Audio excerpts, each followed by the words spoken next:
If we allow ourselves to suspend the fat phobia and the body politic of this film just for a moment, then it's a perfect film. I watched this on my birthday with my parents. I have no idea why. And these performances, can we get into them? I feel pretty conflicted about loving this film because I am all about fat liberation, and I think that this film is unnecessarily fat phobic and body shaming in a way that films from this era often are. But if we just allow ourselves to just like dissociate that from our minds, if we just have to set it aside, because the performances that are given in this film are so superb.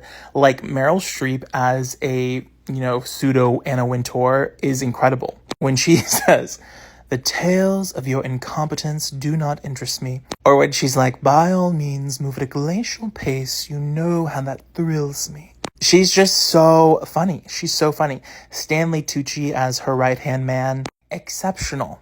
Also, something about these types of films that never really makes sense to me is that they try to convince us that someone as stunningly gorgeous as Anne Hathaway is somehow the plain Jane just because she wears a sweater that's slightly larger than her body. They're like, "Oh my gosh." And while the lines that Emily Blunt so perfectly and funnily delivers are serene and hilarious, they also don't make sense because she often references Andy as if she's eating all the time, and as she's gonna have to search the tri-state area blimpies to find her. And it's Anne Hathaway is literally very thin. I just don't understand films of this time. It's in Princess Diaries where they're like, "Oh my gosh, we straightened her hair and now she's beautiful." It's she's literally Anne Hathaway, one of the most colliding with the Eurocentric beauty standards women on the entire MF planet. What?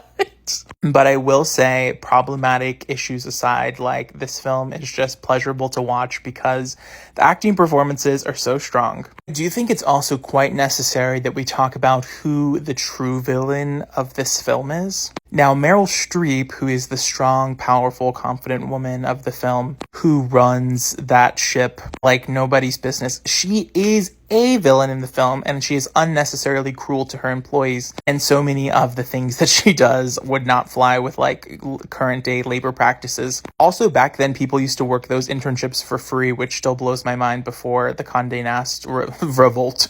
But this guy is the true villain, in my opinion, of the film because he just criticizes Andy the whole time, doesn't support her at all. Also, her friends are extremely judgmental. She's taking a risk trying to make herself, trying to make a name for herself in this career. Her friends are extremely unsupportive. Okay, I'm out of time, but this film is wild.